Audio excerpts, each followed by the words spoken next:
In the beginning, a garden was planted, enclosed within the earth, in the east, the Orient, far east, says Enoch before the flood, and Noah who lived there and mapped it in the Philippines.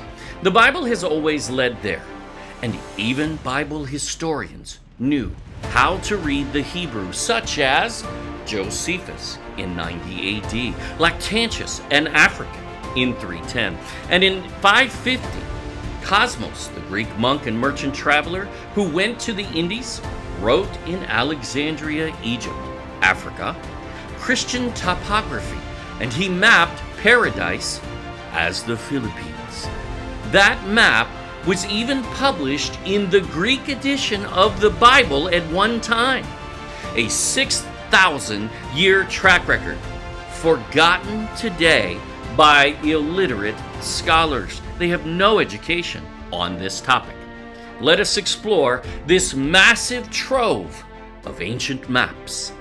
Israel is not east, and a spring is a spring, not a river, and must be fed by a mega river as its source, and must connect to 3 other heads as well, all rivers, and actually salt water even. Can they read? Africa is not east, nor in Shem's far east, where the garden has always resided. Mesopotamia is the occult creation myth of the Nephilim. Nice, scholars. Modern rivers from rain did not even exist before the flood, and the Bible never uses the word Tigris ever in the original Hebrew. Why do modern scholars have no clue when the evidence is so vast? The Garden of Eden revealed, resolving the 6,000-year testimony, marking the Far East.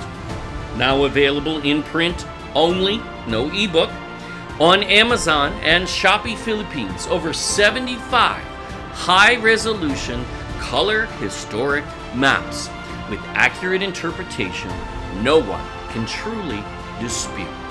Get your book now, and a new series begins.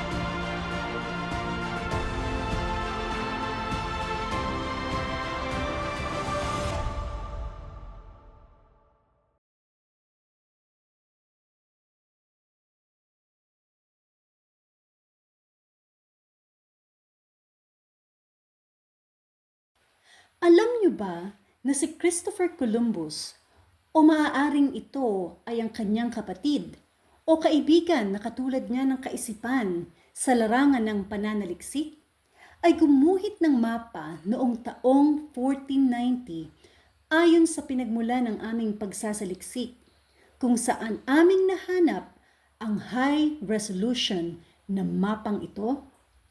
Ito ang panahon o taong kanilang tinukoy. Hindi ito galing sa amin, at ito'y ayos lamang. May mga nagtangkang gamitin ang taon na lihis ng 1 dekada, ngunit wala itong kayang baguhin. Kung ang mapa mang ito ay nilikha ni Christopher Columbus mismo, o ng kanyang kapatid gamit ang kanyang saliksik, o ng kanyang kaibigan, muli ang punto ay ang mapang ito ay nasa liksik mula sa kanyang orihinal na pinanggalingan. Isa sa mga puna na natanggap namin mula sa akademya ay ang salaysay na ang Sipangu ay nawawala sa mapang ito at si Columbus daw ay nahumaling daw dito na ito ang lupain ng ginto ni Marco Polo. Gayong maliwanag na tinukoy ni Columbus ang Hardin ng Eden, Zipangu, Ophir, Tarshish at Ufaz ay iisang arkipelago sa dulong silangan sa hilaga ng Ecuador. Lahat ng pangalan ng lugar na ito ay nasa mapa na kanyang iginuhit na may malaking isla sa gitna at napaliligiran ng mga isla at tinawag niya itong Paraiso o Hardin ng Eden. Ito lamang ang kinailangan niyang pangalanan dahil pinunto niya na pareho lamang ang lupain ng ginto sa ibang pangalan ayon sa kanyang pagsasaliksik. Pinangalanan niya rin ang Ophir sa mapa na nabanggit sa paglalarawan sa 3 taon na paglalakbay ni Solomon. Para sa nasa akademya, nakilatisin at ipagwalang bahala ang mga impormasyong ito. Hindi nila alam ang kanilang sinasabi. Dapat nila itong suriin at pag-aralang mabuti. Mayroon na tayong makabagong paraan kung paano basahin ang mga mapa at maaari na nating idugtong sa sinaunang pananaw ni na Columbus ng mga Portuges, ng mga Espanyol, Aleman, Pranses, Italiano at iba pa at maging ni Magellan sa pagitan noong 1400 at 1500. Ang kanilang pananaw ay labis na maliwanag, subalit pinalalabo ng mga akademista kagaya ng nabanggit ko. At kahit nga mga Briton, hindi ito yung mga Briton na nasa gobyerno o nasa East Indies Company na nagbayad ng mga propagandista para itago ang katotohanan noong 1625. Nahuli namin sila at inilantad sa iba naming videos. Mayroong mga Briton na mananaliksik at tagagawa ng mapa na tumukoy sa Hardin ng Eden na nasa dulong silangan sa Pilipinas. Simulan natin ang ating pagtalakay sa dulo ng kanilang paglalakbay na may pag-unawa na ganito ang pagtanaw ng unang aklat ni Enoch at ng aklat ng Jubilees, ang unang 2 mapa ng daigdig sa buong kasaysayan ng mundo. Sa mga may aral, walang nabago dito.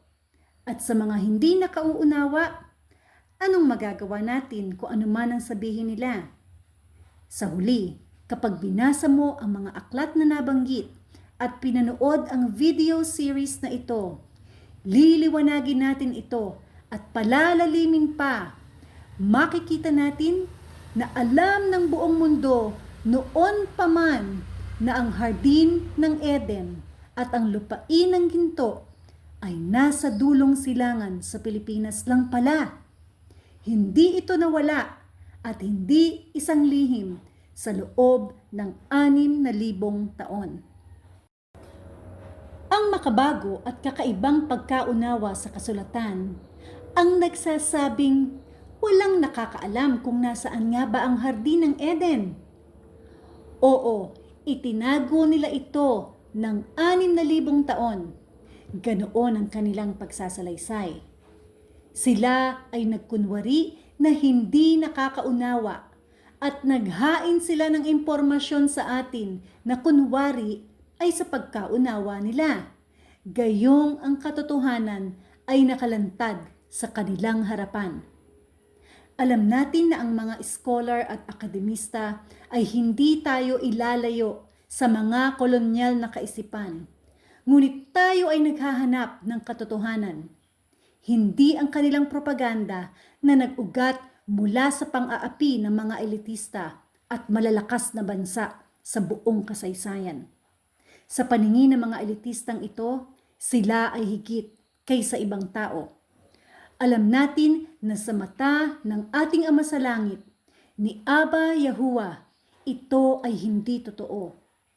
Ating itatama ang ilang salaysay nila sa susunod na mga video tungkol sa lupain ng ginto tulad ng salaysay ni Marco Polo, ang lupain ng ginto ng India at ang lupain ng ginto ng Muslim.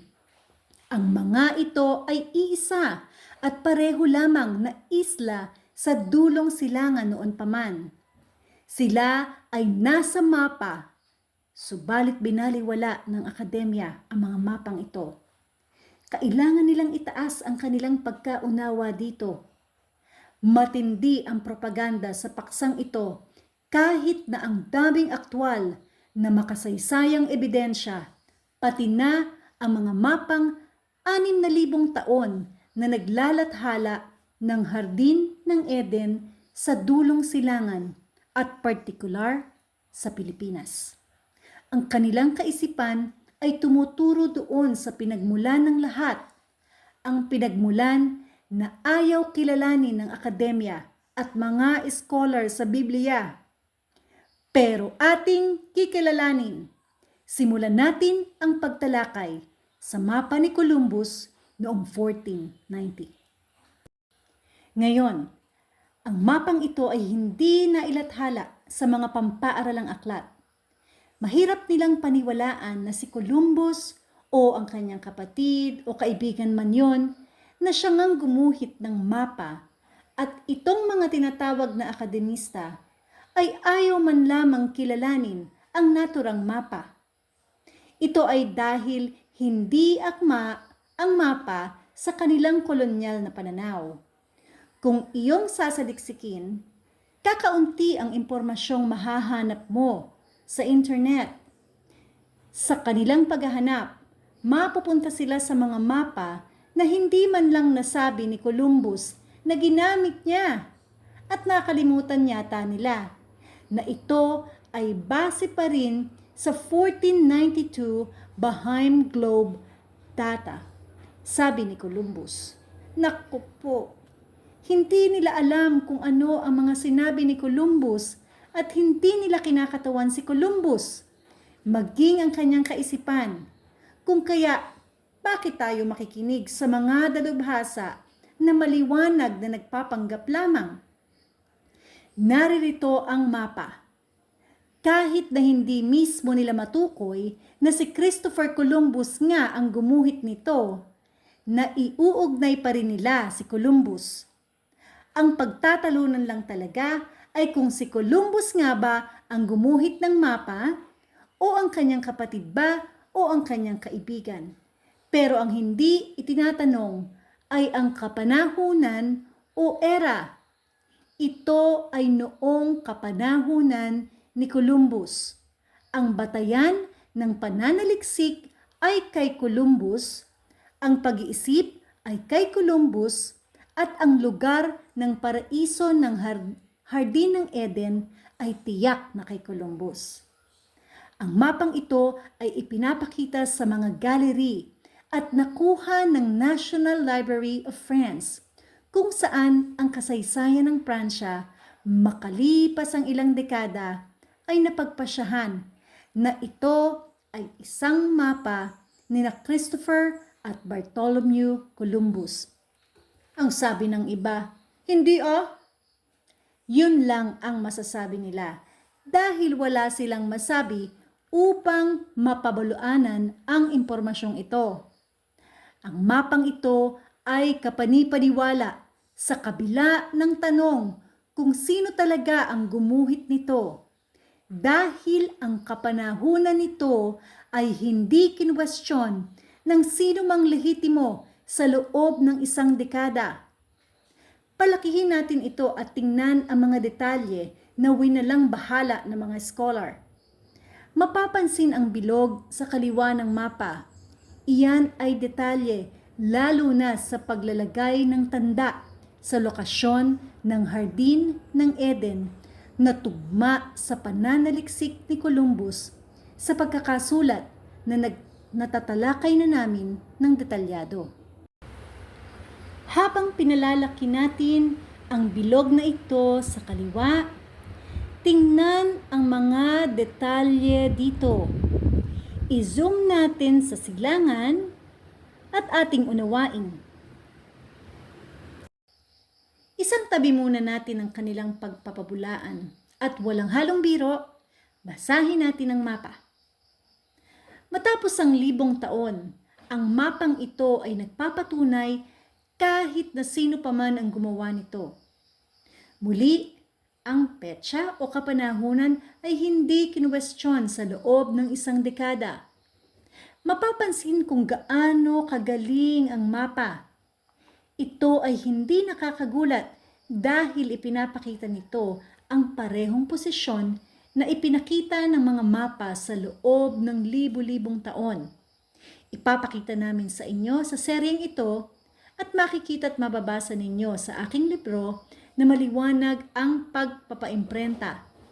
Hindi namin kontrolado kung tanggalin man ng YouTube itong high definition video na in-upload namin, kung kaya't sinigurado namin na ilagay ang mga impormasyon na ito sa isang aklat o libro. Makikita na ang Sri Lanka at totoong India dito sa mapa. Tatalakayin natin ang India ng buong detalye dahil ito ay may malawak na ancient references kaysa sa tinatawag na India ngayon. Makikita nyo, itong mapa ni Columbus ay nagsasabing ang hardin ay wala sa India. Dinaanan niya ito gamit ang ruta pasilangan. Ito ang pananaw na ginamit namin sa pagpapaliwanag dahil ito ang kaisipan hanggang sa panahon ni Magellan. Dumako pa tayo pasilangan at narito ang Burmese Peninsula, Myanmar, na may tandang Oria. Dahil ito ang Oria Chersonesus o Golden Peninsula ni Ptolemy. Pinagkamalan niya itong sikat na isla sa lahat ng historical references na isang peninsula. Pero kailanman ay hindi niya tinawag na Malaysia. Ito ay Burma. At nang wala na siyang mapaglagyan sa mapa, isiningit na lang niya ito. Itinama ito ni Columbus at Magellan. Pinunto pa ito ni Magellan sa isang dokumento. At meron pa. Ito ay hindi lang sabi-sabi. Naroon ang Malay Peninsula at dinaanan ito ni Columbus dahil hindi ito ang hardin ng Eden o lupain ng ginto sa kasaysayan. Iyon ay propaganda lamang ng mga Briton at ng mga Portuges na may kontrol sa lugar na iyon bago ang mga Briton. Kinalimutan nila ang lahat ng aktwal na impormasyon mula sa mga Portuges at Espanyol at pinalutang nila ang kanilang propaganda. Sila ay mga sinungaling at ito'y napatunayan.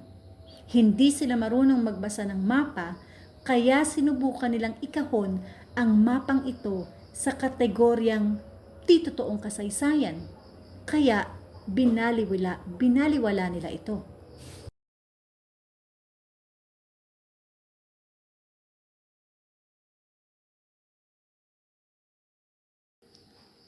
Paglampas mo ng dulo ng Malay at sa dulong sulok pakaliwa o pahilaga, ayun! Naroon ang isang higanting isla na nakapaloob sa lupaing iyon. Ano kaya ito? Paraiso sa daigdig. Ano ang mga isla na naroon at nakapaligid doon?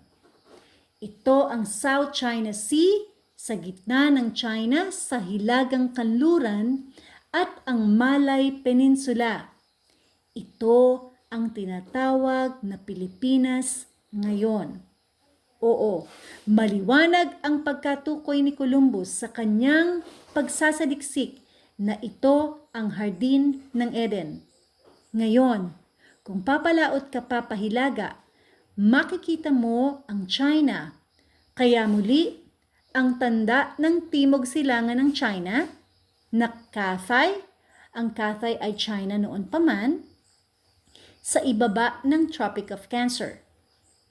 At ito ay ang Pilipinas, wala nang iba. Walang pinagtalunan sa paksang ito at sa katapusan ng seryeng ito, walang pagtatalo na maaari pang maganap. Aming pinatunayan ang posisyong ito sa aming seryeng Solomon's Gold Series. Tunghayan ninyo kung di pa ninyo ito napanood. At ang aming aklat na may 384 na pahina, yung The Search for King Solomon's Treasure. Libre nyo rin itong mababasa sa ebook o makakabili kayo ng kopya sa ophirinstitute.com. Ngayon, ating isulong ito. Pero, binabasa nga ba natin ng tama ang mapang ito? Ang isla ba ay ang Malay Peninsula kahit ito'y nasa hilagang bahagi nito? Ito ba ay Africa, gayong ito ay nasa dulong silangan? O ito ba ay Saudi Arabia? Hindi po. Maaari ba itong India na nilagpasan na natin? O maaari ba itong Britanya o Espanya sa gitna ng South China Sea? Makikita nyo na ang mga mahiwagang bansang ito ay kung saan-saan na lamang basta lumilitaw sa lahat ng panig ng mundo. Noon pa man, sila ay naglathala ng walang basehan. Sasabihin nila na hindi yan Malay Peninsula, yun ay India, kahit na ang India ay maliwanag na nakasulat. Narito ang mas malinaw na kopya galing sa myoldmaps.com. Muli, makikita na ang Sri Lanka, India, at patungo pa sa silangan ay naroon ang Malay Peninsula at paikot at papuntang hilaga tungo sa paraiso sa daigdig, ang Hardin ng Eden sa may South China Sea. Ang Cathay ay China, itong malaking isla sa loob ng grupo ng mga isla na nakapaloob sa lupaing yaon. Saan? Sa Visayas ng bansang Pilipinas. Ito ay sa timog silangan ng China sa ibaba ng Tropic of Cancer. Maliwanag, walang pag-aalinlangan dito. Mapapansin sa pahilaga ang tipikal na pangalan ng Gog-Magog. Ito ay tumutukoy kung saan naroon ang Great Wall of China at minsan ito ay tinaguriang labi ng Gog at Magog, kung kaya ito ay may pangalan sa mapa. Mapapansin na alam ito ni Columbus na isang isla kung kaya't iginuhit niya ito sa ganoong larawan. Siya man o ang kapatid niya or kaibigan niya ang gumuhit nito. Ito ang kanyang kaisipan base sa mga kasulatan at sa dalawang mapa na ginamit sa kanyang paglalakbay ayon sa kanyang journal. Kung paanong ito ay di alam ng mga scholar at ito'y nakalampas sa atin dahil ito ay napakasimple. Alinsunod ang mapang ito sa 6,000 taong kaisipan na aming ipapakita kung saan ang Hardin ng Eden ay noon pa man palaging nasa dulong silangan sa Pilipinas. Makikita rin ito sa My Old Maps. Ngunit marami ang nalilito dahil ang akala ni Columbus ay nakarating siya sa Pilipinas. Wala pang nakakaalam ng distansya sa Pasifiko noon at ang Caribbean ay isang tropical na lugar din katulad ng Pilipinas. Hindi nga lang ito ang lupain ng ginto o ang hardin kahit na sa pananaliksik ni Columbus. Hindi niya alam, ngunit alam ng hari ng Espanya at iyon ang dahilan kung bakit inupahan ng hari si Magellan upang pumunta doon sa dulong silangan. Ang pag-iisip ni Columbus ay alinsunod dito na ang Hardin ng Eden, Ophir at Tarshish at Arsareth, ang lupain ng pandarayuhan ng ilan sa mga lost tribes mula sa aklat ng ikalawang Esdras na kanyang sinipi, ay ang parehong lugar sa dulong silangan ng mundo. Sang-ayon ang My Old Maps dito at mabuting ang ganoon dahil tinalakay namin ang kanyang journal at mga tala tungkol dito. Naniwala siyang natagpuan niya ang lupaing ito sa Golpo ng Paria. Ngunit ang akala niya siya ay nasa Pilipinas, hindi sa Amerika. Sinimula naming tukuyin ang Sipangu, Ufas, Ophir at iba pa, ang mga sinaunang lupain ng ginto sa Biblia ni Haring Solomon, dahil ang akala niya talaga ay narating niya ang Pilipinas. Ang kanyang saliksik ay hindi kailanman tumukoy sa Amerika na itong mga nabanggit na lugar. Hindi ito alam ni Columbus na hindi niya talaga narating ang mga lugar na nasa kanyang pagsasaliksik hanggang sa kanyang kamatayan. Si Magellan ang magtatapos ng paglalakbay na ito sa loob ng ilang dekada. Mapapansin na may isang tala sa mapa na angkop kay Columbus mismo na binanggit ang lupain ng Ophir kung saan pumunta si Solomon para sa ginto. Nahumaling siya doon dahil iyon ang destinasyon niya sa dulong silangan. Nakatala rin ang 3 taong paglalakbay sa aklat ng 2 Kronika. Ito ay tinalakay namin ng detalyado at maliwanag na magdadala sa atin sa isang lugar sa Pilipinas. Itinala niya ang kanyang pagkahalina sa mga detalyeng ito. Ang isang bagay na hindi pinag-aalinlanganan ay ang petsa o kapanahunan nito sa loob ng isang dekada. At ang katotohanan na ito ay tiyak na kaisipan ni Columbus at talagang kanyang saliksik. Para sa isang scholar na hindi napagtanto iyon, ay hindi ka panipaniwala. Ayaw nilang aminin na ang Pilipinas ay nakamapa bilang hardin ng Eden ni Columbus. Pero bahala sila. Napakaraming mapa at tinalakay namin ang mga ito sa aming aklat at marami sa seryeng ito. Sa pagtatasa nito, kinumpirma ni Monique Pelletier na sa katunayan, ito ay isang showcase para sa maraming mga idea ni Columbus. Inilarawan niya ito at malamang na ganito ginamit. Bilang isang mahusay na kopya ng presentasyon, marahil ay idinisenyo para sa paglalahad sa harap ng mga monarkiya ng Espanya. Kita nyo? Ito ang katayuan ni Columbus at napakalakas nito dahil sinundan at pinondohan pa nila ang kanyang paglalakbay. Pagkatapos ni Columbus ay si Magellan naman. Hanapin ang parehong mga lupaing nabanggit. Naniniwala sila na ang saliksik ni Columbus ay tumpak. Ang isang bagay na napansin ng mananalaysay na ito ay ang pagtutol ng ibang mga scholar na lubhang mahina at walang kakayahang subukan ang kanilang sariling mga katanungan.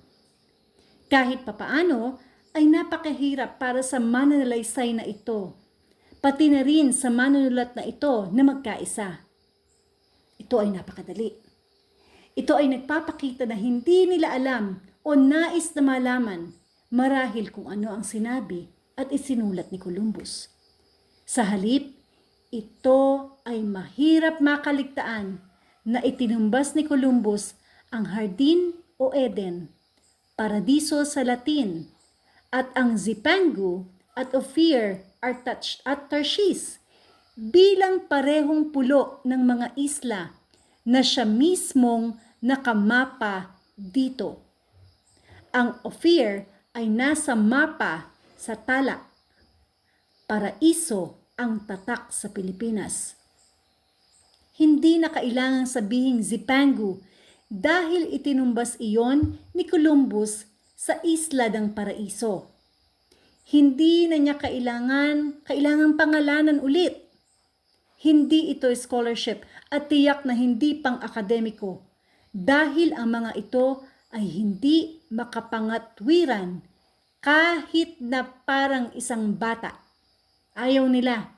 Iyon ay isang uwi ng puna na hindi alam kung ano ang talagang isinulat ni Columbus. Tratuhin natin ito na parang ito ay kapanipaniwala dahil ito ay kamangmangan. Huwag nating kalimutan at hahapyawan ko ito dahil natalakay na natin ito dati. Natukoy ni Columbus sa kanyang journal ang 2 mapa ng iba na ginamit niya sa kanyang paglalakbay. Hindi ito nangangahulugan na sila lamang at hindi ito nangangahulugan na hindi siya lumikha ng isang mapa o nagmamay-ari ng isa. anuman ang nasa Columbus map na ito. Gumamit siya ng dalawang mapa na may parehong datos tulad ng The Columbus Map na ganap na nagpapatunay sa lokasyon dito ng paraiso bilang lupain ng gintong Christ. Ang salitang Griego para sa Ophir sa Hebrew at Oria sa Latin na parehong ginto. At Argire, pilak o Tarshish sa Hebrew. Ito ay sa Pilipinas. Ibig kong sabihin, bakit hindi ito alam ng mga scholar? Paano sila magiging hindi pang-akademiko? Kaya dalawang mga mapa mula sa iba na ginamit ni Columbus sa kanyang paglalakbay ay nagpapakita ng Ophir at Tarshish. Sa Griego siyempre, gaya ng Luzon at Mindanao, Philippines, at itong Columbus Map. Hindi kakaiba sa kahit katiting na akma sa parehong kaisipan na ito. Hindi ito mga scholar at hindi nila kinakatawan ang katotohanan. Ngayon tatalakayin natin ang Zipangu or Z-Pangu sa susunod na video. Kaya itatabi natin ito para doon. Ngunit natukoy ni Columbus ang Zipangu batay sa mga mapang ito at ito ay ang Pilipinas. Kailanman ay hindi ito sa Japan at darating kami doon sa susunod na video. Muli, ang 1492 Bahim Globe ay mayroon ding parehong espesyal na relasyon sa Sri Lanka at India. Tumungo pa tayo sa silangan at naroon ang Burma. Tinawag din na Oria ni Ptolemy dahil iyon ang kinintuang peninsula ni Ptolemy. Isang mapanlinlang na haka-haka batay sa limitadong heograpiya kung saan naubusan na lamang siya ng mapa sa pagsasara ng Indian Ocean. Hindi niya alam ang Timog Silangang Asya. Kinakatawan niya ang ilang mga pangalan ng lugar at ipapakita namin sa inyo na di lamang itinama ng tatlong mapang ito, kundi pati na rin si Magellan ayon kay Pigafetta. Ang lahat ng impormasyong ito ay naroon mismo sa akademya sa buong panahon. Hindi sila nagbabasa, hindi nagsasaliksik at malinaw na walang kaugnayan sa katotohanan sa paksang ito. Ang mapang ito ay binigyan ng karapatan o kinomisyon ng Hari ng Portugal. Marahil mayroong isang vlogger doon na hindi alam kung anong ibig sabihin nito. Lilinawin namin. Sa panahon ng Hari ng Portugal, siya ay kumuha at nagbayad sa isang German o Aleman na cartographer. Hindi ito nangangahulugang ito ay magiging mapa ng Aleman. Yun ay kakulangan ng kaalaman. Ito ay isang Portuges na mapa dahil binayaran ito ng mga Portuges at kinakatawan nito ang kanilang datos sa paggalugad ng daigdig. Gawa-gawa lang ba namin yun? Talaga? Sa kabila ng lahat ng mga referensya at impormasyon na inilathala namin, nagpapatawa yata sila. Ayon sa University of Cambridge, ngunit syempre mas maraming alam ang vlogger na yon kaysa sa Cambridge, tama ba? Mula sa kanilang Whipple Museum of the History of Science, sinasabi nilang ang kauna-unahang globo na nananatili ngayon ay ginawa noong 1492 ni Martin Bahim, isang maglalayag na Aleman o German navigator at geographer na inupahan o naging empleyado. Sandali lang. Kung ang isang tao ay nagtatrabaho para sa iba, pag-aari ba niya o ng pinagtatrabahuhan or employer ang lahat ng resulta ng kanyang trabaho? Kapag ang tao ay wala sa katinuan, Hindi niya maintindihan ang pinakasimpleng wika. Pero ang nakakapagtaka, nagsusulat pa sila ng blog. Hala, nakakabaliw. Sa ilalim ng pamamahala ni Haring João II ng Portugal, ito ay isang Portuges na mapa at hindi isang Aleman na mapa. Ang mga Portuges na ang may kontrol sa malaking bahagi ng Indonesia at Malaysia at maging si Magellan ay naparoon na dati pa para sa Portugal bago ang Espanya. Ang impormasyong ito ay kumakatawan sa pamahalaang Portuges na inaprubahan ni Haring João II na siyang nagbayad para dito. Kaya naman, ang parehong mapa na ito ang ginamit ni Columbus at Magellan. Sinasabi nila ito sa kanilang mga journal at tala. Kay Magellan, ito'y nakatala sa journal ni Pigafetta na partikular na nagsasabing ginamit niya ang 1492 Bahim Globe Map. Kung papalakihin ang mapang ito sa lugar na tinatawag na Pilipinas ngayon, sa timog silangan ng China, silangan ng Indochina, at hilagang silangan ng Borneo, hello, walang iba kundi ang Pilipinas. Makikita mo na ang Luzon, Philippines ay tiyak na kahit nasa hugis at posisyon na may pangalang Christ na isla ng ginto sa Griego. Ang Mindanao ay may pangalan na Argyre or Tarshish, ang lupain ng pilak. Muli, parehong hugis at medyo mababa pero sa hilagang silangan ng Borneo, wala ng ibang malaking isla. Ang Maniola ay Maynila at ayan, nariyan mismo sa mapa. Hindi iyan sa Indian Ocean kailanman at kahit ang Sabadi Bay, Yabadi Bay o Katigara ni Ptolemy. Itinuwid ni Magellan si Ptolemy sa paglalagay nito sa mapa at sa halip, ang mga ito ay inilagay ni Magellan sa Pilipinas. Ang mga islang ito singhugis ng mga isla ng Pilipinas. Narito ang Phyllis, ang isla ng Perlas o Palawan. Hindi ito pang debate. Ang sino mang hindi nakakakita nito ay hindi nakakabasa ng mapa. At ito pa, may Sipang. Oops! Kailanman ay hindi ito ang Japan. Papatunayan pa namin ito sa susunod na video. Pero narito na ang dalawang kapani-paniwalang halimbawa na ang Zipangu ay hindi Japan. Pero darating tayo doon.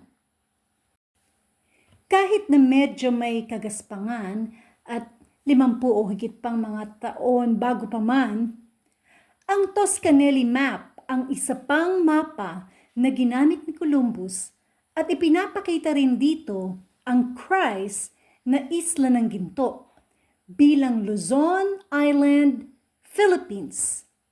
At ang Zipangu sa tabi nito dahil pareho sila ng lugar. Iyon ang destinasyon ni Columbus na angkop o tugma sa paraiso mula sa mapa ni Columbus. Parehong lugar at talagang napakasimple at napakaliwanag. Sa kaparehong kapanahunan nito, si Magellan naman ay patungo sa Pilipinas. Naglabas din ng pamahalaang Espanyol ng dokumento bilang 78 na nagpapatunay na ang Ophir ay Lucos na nagpapakita ng ruta patungo doon kapareho ng mapa ni Columbus, kapareho ng Bahim Globe at kapareho ng mapa ni Toscanelli. Mahihirapan silang subukang debatihin ang lahat ng mga pruwebang ito. Gayon din naman, malinaw ang kasaysayan. Maaari mong i-pause at basahin sa screen. Ngunit iminungkahi ni Columbus ang Ophir at Sipangu bilang parehong lugar na kanyang natuklasan. Isinulat ni Columbus na ang Sipangu ni Marco Polo ay ang Ophir at si Marco Polo at ang Grand Khan hindi nila napatunayan na ang Sipangu ay Ophir. Iisang lupain lamang sila noon pa man. Sa akala ni Columbus na nakarating siya sa Pilipinas, sinimulan niyang tawagin ang isang isla bilang Ophir. Oo, ang Ophir ni Haring Solomon na nagtayo ng templo na kanyang isinulat. Tinukoy ni Columbus na ang Golden Chersonesus bilang Pilipinas din. Ito ay hindi kailanman sa Malaysia at mali ang pagkatukoy ni Ptolemy dito bilang isang peninsula. Ito ay isang isla sa Pilipinas noon pa man. Itinama din ito ni Magellan. Naniniwala siya na ang mga ito ay magkakaibang isla, ngunit lahat ay matatagpuan sa Pilipinas. Ang Oria ay Opir or Ophir sa salitang Latin. At ito ay isang isla. Tapos, walang kredibilidad si Ptolemy sa paksang ito. Ang hardin ng Eden at ang lupain ng ginto ay tiyak na ipinasosyon ng Biblia ng lahat ng kapanipaniwalang salaysay ng kasaysayan at pati na ng heograpiya ng napakatatag bilang Pilipinas. Walang kailangang pagdebatihan. Walang pwedeng humamon sa impormasyong ito. Ito ay napakalawak na 6,000 taong record na walang sinuman ang maaaring makipagtalo at ang mga sumubok ay magmumukhang walang alam. Ang katotohanan dito, ang akademiko ay hindi man lamang ito suriin at ang mga scholar ng Biblia ay walang pakialam. At ang parehong mga disiplinang ito na hindi marunong bumasa at sumulat sa paksang ito ay nagpapakita na nasanggi natin ang kanilang kontroladong salaysay. Ayaw nila sa atin, pero huli na sila dahil gusto nating lahat ang katotohanan ito. Mayroon kaming mahigit 550 video sa YouTube at iba pang mga plataforma na makikita ninyo sa screen. Mahigit 3 taon na ang nakalipas nang magsimula kaming maglathala ng mga posisyong ito sa mga aklat at mayroon na kami sa ngayon na 11 nailathala. Siguraduhin ninyong makakuha ng inyong kopya ng Garden of Eden Revealed, the Book of Maps. Pumunta lamang sa ophirinstitute.com para sa mga link at para maka-order. Makakakuha naman kayo ng libreng kopya sa e-book. Kami ay kasalukuyang nagpiprint sa Pilipinas ng mga aklat at mayroon na ring Tagalog na version ng Kayamanan ni Solomon. Sa ngayon, kami ay nakikipagtulungan sa isang international distributor dahil hindi pa tinatanggap ng Amazon ang mga aklat na Tagalog. Wow! Ito ay patuloy na nagiging mas mahusay habang lumalaon. Salamat sa panonood at laging tandaan na patunayan ang lahat ng bagay para sa iyong sarili. Pagpalain tayo ng ating Amang Yahuwah.